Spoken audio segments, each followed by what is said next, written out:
Hello, আসসালামু আলাইকুম। আজকে অনেক দিন পর আমি আসলে আমার একাডেমিক একটা ভিডিও আপনাদের সাথে শেয়ার করতে যাচ্ছি। তো আজকে যে ভিডিওটা, এটা আসলে কিছু মোমেন্ট ক্যাপচার করা যখন পিএইচডি যে সেরেমনিটা হয়, সেই সেরেমনি থেকে। তো আমি অসলোমেটে মাস্টার্সের স্টুডেন্ট। আমি একজন ইন্টারন্যাশনাল মাস্টার্স স্টুডেন্ট। আমি আমার মাস্টার্স অলমোস্ট শেষ করে ফেলেছি। অলমোস্ট শেষ বলতে আসলে আমার মাস্টার থিসিস সাবমিট করা শেষ, শুধুমাত্র আমার ডিফেন্সটা বাকি আজকের দিন পর্যন্ত।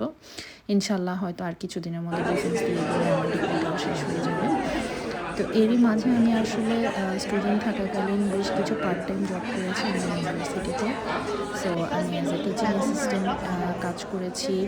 পাশাপাশি যে পিএইচডি ডিপার্টমেন্ট থাকে, সেই ডিপার্টমেন্টে আসলে ওদের পিএইচডি ডিফেন্সের সময় এবং কি ফাইনাল সেরেমনির সময় কিছু অ্যাসিস্ট্যান্ট দরকার হয় হেল্প করার জন্য।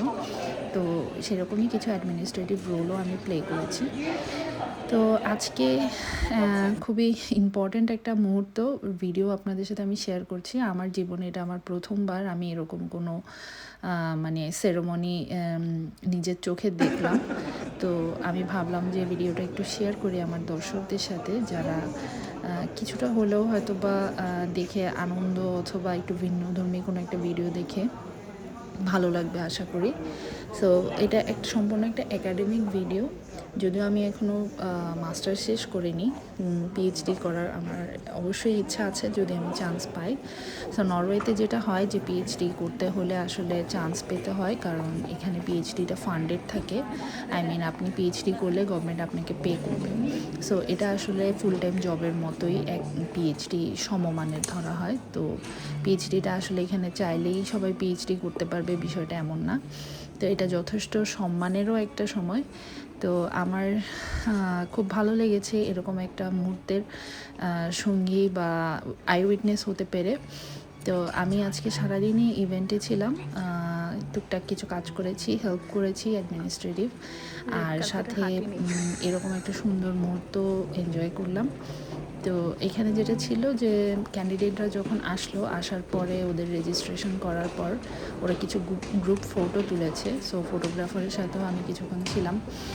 এরপরে হচ্ছে ফটো শেষে তারা একটা সিরিয়াল লাইন করে দাঁড়ায় রেড কার্পেটের জন্য, যেখানে ডক্টরেট, পোস্ট ডক্টরেট, ডিরেক্টর এভাবে করে একটা সিরিয়াল ধরে সবাই দাঁড়ানো হয়। তো সবাই হচ্ছে এখন রুমে যাচ্ছে। সো এই রুমটাতেই আসলে সবার হাতে তাদের ডক্টরেট ডিগ্রিটা হ্যান্ড ওভার করা হবে। আমি কিছু সময় বসে প্রোগ্রামটাও এনজয় করেছি। ভাবলাম আপনাদের সবার সাথে একটু শেয়ার করি।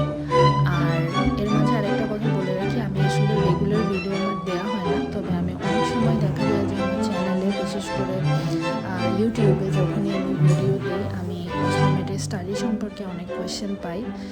তো যদি আপনারা কেউ দেখে থাকেন এবং নরওয়েতে স্টাডি নিয়ে ইন্টারেস্টেড থাকেন, অবশ্যই আমাকে জিজ্ঞেস করতে পারেন। আমার আমার জ্ঞানে যতটুকু আসলে হয় আমি চেষ্টা করি সবসময় সবাইকে রিপ্লাই দেওয়ার, বাট সবসময় হয়তো আমি ফ্রিকুয়েন্ট ভিডিও বানাই না দেখে আমার ফ্রিকুয়েন্টলি অ্যান্সারও দেওয়া হয় না। আমার ইউটিউবের ভিডিওগুলো অনেক পুরানো, প্রায় 2 বছর আগের, যখন আমি আসলে মাস্টার্স শুরু করেছিলাম তখনকার।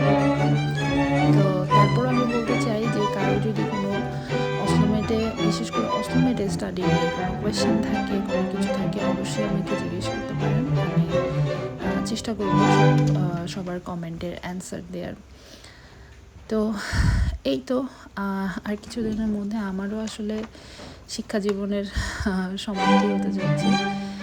কিছুদিন পরে আমারও মাস্টার্সের সেরেমনি হয়ে যাবে। এরপর আসলে আমার ইউনিভার্সিটি স্টুডেন্ট হিসেবে আসা হবে না। তো যতটুকু সময় আমি আসলে এই ইউনিভার্সিটিতে পার করেছি, আমার কাছে প্রত্যেকটা সময় খুবই মেমোরেবল। আর ইউনিভার্সিটি ফ্যাকাল্টি, টিচার্স, স্টুডেন্টস সবাই যথেষ্ট আন্তরিক, এবং আমার এই মাস্টার্সের জার্নিটা ইউনিভার্সিটির সাথে আসলে সত্যি খুবই ভালো লেগেছে। তো আমি খুবই ব্লেসড যে সময়ের মধ্যে আমি অনেকগুলো পার্ট টাইম রোলও প্লে করেছি, এবং আমার টিচারদের, আমার সমস্ত ফ্যাকাল্টির যত মেম্বার আছে সবার প্রতি আমি আসলেই কৃতজ্ঞ, কারণ সবাই এখানে খুবই আন্তরিকতার সাথে আসলে ব্যবহার করে এবং যে কোনো প্রশ্ন অথবা যে কোনো কোয়ারির অ্যান্সার দেয় এবং হেল্প করার চেষ্টা করে। সো যেটা আমার আসলেই আমি খুবই মন থেকে সবার প্রতি কৃতজ্ঞ। তো এই তো পেছনে বসে আসলে আমি ঘণ্টাখানেক প্রোগ্রামটা এনজয় করলাম এবং খুবই ভালো লাগলো যখন সবাইকে তাদের ডক্টরের সার্টিফিকেটগুলো দেওয়া হচ্ছিল। মোমেন্টটা আসলেই অনেক prestigious.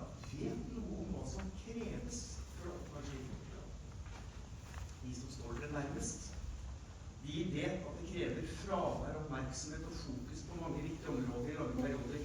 Jeg vil derfor få lov til å takke alle de som har stått og står de nye doktorene nær for at jeg er her i dag etter all denne harde jobbingen. De som veileder doktorene vet også at det krever mye fra den som skal veilede. En god veileder vet at desto lettere det er å tilbakevise en posisjon, desto mindre sannsynlighet er det for at noen faktisk har holdt den. Ofte er det like vanskelig å gi som å motta veiledning. Jeg vil derfor som har skrevet om return to work for unemployed people with persistent pain, adapting and piloting a cohort randomized approach, and exploring obstacles and facilitators using in-depth interviews. Langvarig smerte er en vanlig årsak til arbeidsuførhet i Norge. Prosessen med å komme tilbake i arbeid for personer med langvarig smerte er kompleks, og det finnes begrenset kunnskap om hvilke faktorer som fremmer eller hindrer denne tilbakeføringen.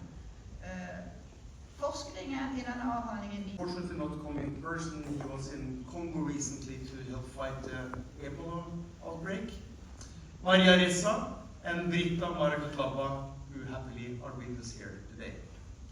The history of honorary doctors goes back almost as long as the history of doctors. The appointment of honorary doctors was, in the beginning in Europe, the decision of the Holy Roman Emperor or the Pope or some prince or some king. Only at the beginning of the 19th century, around the time the ideal of the modern university arose, did the tradition of honorary doctors as we know it today solidify. In this modern tradition, by granting a doctor honoris, the university not only honors the doctor, but the doctor also honors the university by letting the university be inspired by the doctor's contributions to science or the arts. I think of this as the university's honorary doctors enabling the university to see both clear what it is and what it wants to become. The history of Oslo Metropolitan University is about as long as the history of the modern doctor honoris causa, going back to the beginning of the 19th century, 1818. At that time, our university's earliest precursor, the education of midwives, was born out of a need in society for knowledge and competence in that area. Throughout the remainder of the 19th century and well into the 20th, আর for knowledge area এটা after দেখতে knowledge এবং area, উপভোগ করতে dedicated পারার education মতো was established as যে সুযোগটা আমি পেয়েছি, এটাও আলহামদুলিল্লাহ আমার জন্য অনেক। তো আজ এ পর্যন্তই। সবাই ভালো থাকবেন, সুস্থ থাকবেন। আর কারো যদি নরওয়েতে হায়ার স্টাডি নিয়ে কোনো কোয়েশ্চেন থাকে অবশ্যই আমাকে জিজ্ঞেস করতে পারেন। ভিডিওটা আমি আসলে ইউটিউব এবং ফেসবুক দুইটা গ্রুপেই পোস্ট করব। তো সবাই ভালো থাকবেন, সুস্থ থাকবেন। আল্লাহ হাফেজ।